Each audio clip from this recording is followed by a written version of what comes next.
Good morning, જય શ્રી કૃષ્ણ વિદ્યાર્થી મિત્રો. Standard 12th English text book excellent ઇંગ્લિશની આ વિડીયો સિરીઝમાં તમારું બધાનું સ્વાગત છે. આજે આપણે યુનિટ નંબર 5 રેટ નંબર 2 પોએમ છે નો મેન આર ફોરેન એ આપણે અભ્યાસ કરવા જઈ રહ્યા છીએ. નો મેન આર ફોરેન એટલે કે કોઈ પણ વ્યક્તિ વિદેશી નથી. દરેક વ્યક્તિ છે એ આપણું પોતાનું છે, આપણો સ્વદેશી છે. એ માનીને આપણે એકતાના ભાવથી શાંતિપૂર્વક રહેવું જોઈએ. એ મેસેજ છે આપણને આ પોએમ દ્વારા લેખક છે આપવા માંગે છે. આજે આપણે પાર્ટ 1 છે, પાર્ટ 1 અને 2 ની અંદર આ પોએમ છે એને મેં વિભાજિત કરેલી છે. હવે વિદ્યાર્થી મિત્રો, આપણે વિડીયો ચાલુ કરતા પહેલાં ખાસ કરીને તમે સબસ્ક્રાઈબ ન કરેલું હોય તો સબસ્ક્રાઈબ કરી લેજો અને બેલ આઇકન ઉપર પણ ક્લિક કરી દેજો કે જેથી કરીને તમને દરેકે દરેક વિડીયો છે એના વિશેની માહિતી છે મળતી રહે. હવે વિદ્યાર્થી મિત્રો, આપણે આગળ વધારશું આપણો વિડીયો છે. રેડી? હવે નો મેન આર ફોરેન એટલે કે કોઈ પણ વ્યક્તિ વિદેશી નથી, પરદેશી નથી. હવે no man are foreign by James Kirkup. James Kirkup છે આપણે આ પોએમના છે લેખક છે. હવે તમે જોઈ શકો છો કે વિવિધ સંસ્કૃતિ આખી દુનિયાની અંદર વિવિધ લોકો, વિવિધ સંસ્કૃતિ, વિવિધ ભાષાઓ છે બોલે છે અને તેમ છતાં શાંતિપૂર્વક છે આપણે રહીએ છીએ. જેમ આપણે શાંતિપૂર્વક રહેશું, આપણે પ્રેમપૂર્વક જ હંમેશા છે રહેવું જો કોઈ પણ વ્યક્તિ છે અને આપણે પક્ષીઓ છે તો એને કોઈ સરહદ છે નડતી નથી.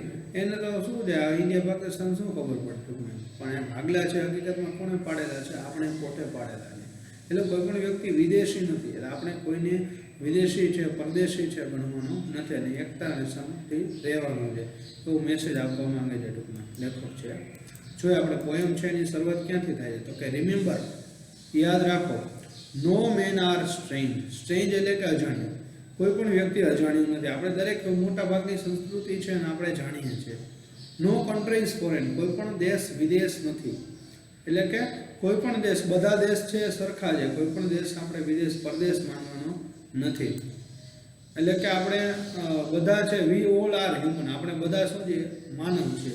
એટલે કોઈ પણ વ્યક્તિ અજાણ્યું નથી. બધા છે સરખા માનવ, બધા સરખા જ છે ટૂંકમાં. એમ શું અમુકને આપણે અહીંયા ગુજરાતની અંદર અથવા તો ભારતની અંદર 2 કાનવાળા લોકો હોય, અમેરિકાની અંદર 4 કાનવાળા થઈ જાય. એવું નથી. બધી જગ્યાએ શું છે? બધી જગ્યાએ સરખા જ માનવ છીએ આપણે. બીનીથ ઓલ યુનિફોર્મ્સ એટલે કે બધા પહેરવેશ હેઠળ. બીનીથ એટલે કે નીચે, હેઠળ. Ready?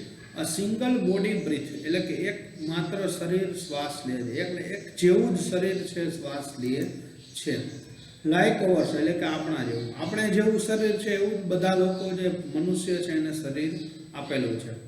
The land our brothers walk upon એટલે કે ધ લેન્ડ એટલે કે જમીન પર, જે ભૂમિ પર, અવર બ્રધર્સ એટલે કે આપણા ભાઈઓ, વોક્સ અપોન એટલે કે ચાલે છે, ઇઝ અર્થ લાઇક ધીસ એ આવી જ પૃથ્વી છે. એટલે કે બધી જગ્યાએ લોકો જે રહે છે, ઇન વિચ કે જેમાં, વી ઓલ શેલ લાય આપણે બધા રહીએ છીએ. લાઈનો થશે રેમ. રેડી? આપણે બધા જે પૃથ્વી ઉપર રહીએ છીએ એ આવી જ પૃથ્વી ઉપર આપણા ભાઈઓ છે ચાલે છે. જે પૃથ્વી ઉપર જે લોકો ચાલે છે એ જ પૃથ્વી ઉપર આપણે પણ રહીએ છીએ અને એ આવી પૃથ્વી છે.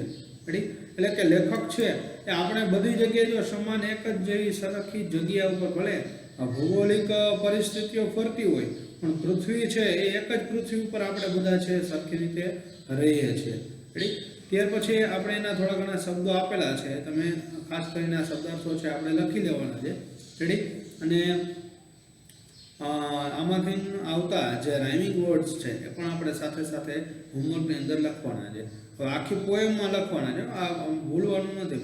એમ કીધું કે સાહેબ આ પહેલી સ્લાઇડમાંથી કીધું છે, આપણે પહેલી સ્લાઇડનું લખવાનું છે, બીજી બધી સ્લાઇડનું નથી લખવાનું. આખી પોએમના શબ્દાર્થો આમાં આવતા હોય.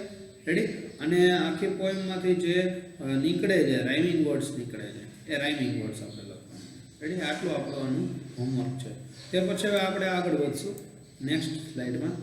જોઈએ હવે એમાં કે they too aware of sun, air and water. તેઓ પણ પરિચિત છે. અવેર એટલે કે પરિચિત હોવું, રેડી? માહિતગાર હોવું. Of sun, air and water તેઓ સૂર્ય, પાણી, હવાથી બધા છે શું છે? માહિતગાર છે. બધાને ખબર છે કે સૂર્ય શું છે, હવા શું છે, ત્યાં કાંઈ અલગ જ રંગનો સૂર્ય ઉગતો હોય એવું તો નથી. લીલા રંગનો સૂર્ય ત્યાં ઉગે છે, આપણે ધોળો સૂર્ય ઉગે છે, પીળો સૂર્ય ઉગતો હોય એવું નથી. બધી જગ્યાએ સૂર્ય છે કેવો છે, એક જ રંગનો છે, સરખો છે. હવા છે આપણે અહીંયા ધારો કે ગુલાબની સુગંધવાળી હવા આવતી હોય, રેડી, અને અહીંયા ગટરનું ઢાંકણું ખોલ્યું હવા આવતી હોય, અમેરિકાની અંદર એવું તો કંઈ છે નહીં. બધી જગ્યાએ શું છે, હવા પણ સમાન છે. અને વોટર એટલે કે પાણી છે, એ પાણી બધાને સરખું જ પાણી છે, ભલે મિનરલ વોટર હોય કે અલગ, પાણી કેવું છે બધી જગ્યાએ સરખું છે, સરખા ગુણધર્મો વાળું છે. એટલે કે બધા પાણી, હવા અને સૂર્યથી પરિચિત છે. Are feed by peaceful harvest, એટલે કે આર ફીડ એટલે કે પોષાવા જોઈએ, બાય પીસફુલ હાર્વેસ્ટ એટલે કે શાંતિપૂર્ણ પાક દ્વારા. હાર્વેસ્ટ એટલે શું થશે, પાક, લણણી, રેડી. આપણો જે પાક છે એ શાંતિપૂર્ણ પાક દ્વારા પોષાવા જોઈએ. By wars long winter start એટલે કે યુદ્ધ જૂની, વોર્સ લોંગ યુદ્ધના સમયની જે શિયાળાની ભૂખ છે એમાં શાંતિપૂર્ણ પાકથી છે પોષાવો જોઈએ. એટલે કે આપણે જે યુદ્ધ જૂની શિયાળાઓ છે એમાં મોટા ભાગે શું થાય, બધા લોકોને ભૂખ વધારે લાગે છે, રેડી. એટલે કે યુદ્ધના કાળની જે શિયાળુ ભૂખ છે એના માટે શાંતિપૂર્ણ પાકથી પોષાવો જોઈએ. એટલે કે આપણે શાંતિપૂર્ણ રીતે છે બધી જગ્યાએ રહેવું જોઈએ.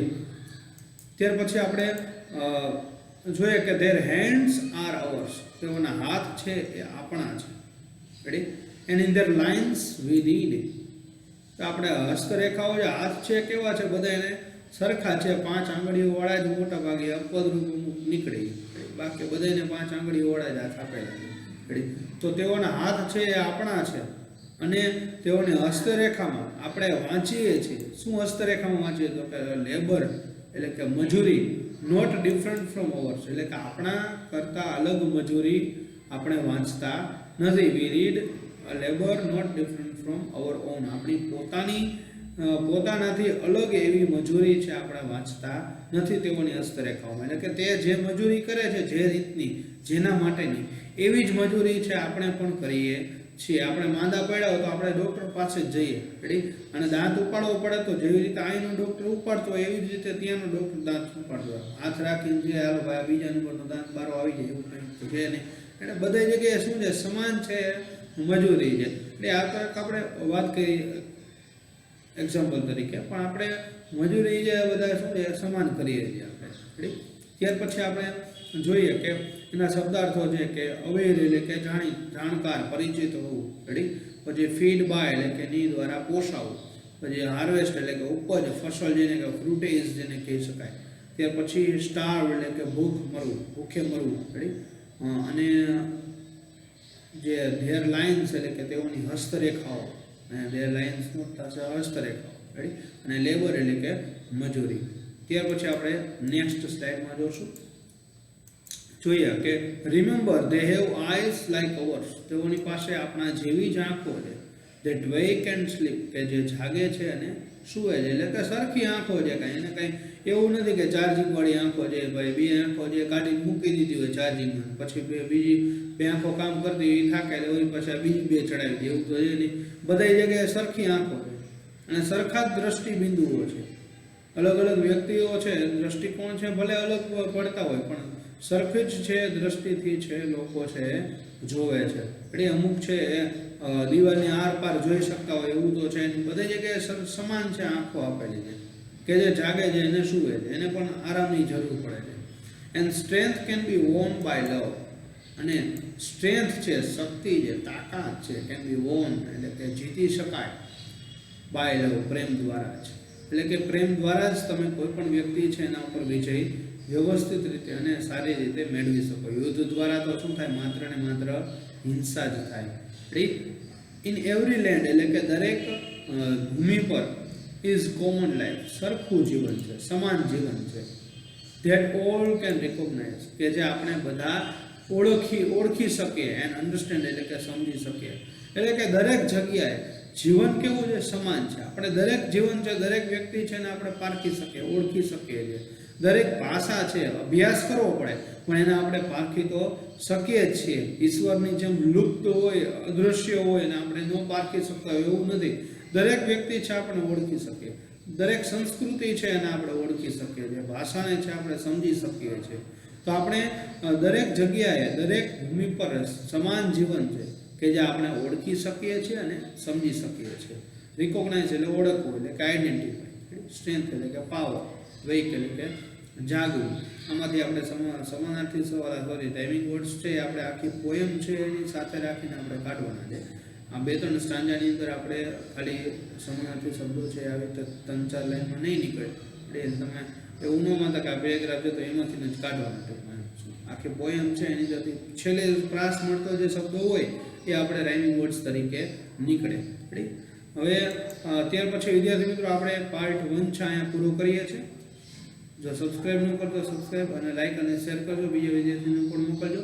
અને ખાસ કરીને આમાંથી જે મેં હોમવર્ક આપેલું છે એ હોમવર્ક વ્યવસ્થિત રીતે બધા છે લખી લેજો. શું હોમવર્ક આપ્યું છે? શબ્દાર્થો અને જે રાઇમિંગ વર્ડ્સ છે એ રાઇમિંગ વર્ડ્સ, આ 2 વસ્તુ છે આપણે આ હોમવર્કની અંદર આ પોયમમાંથી કરવાની છે. અહીંયા સુધી આપણે છે આ પાર્ટ 1 છે એ રાખશું. હવે આપણે પાર્ટ 2 છે આગળ જોશું. Thank you.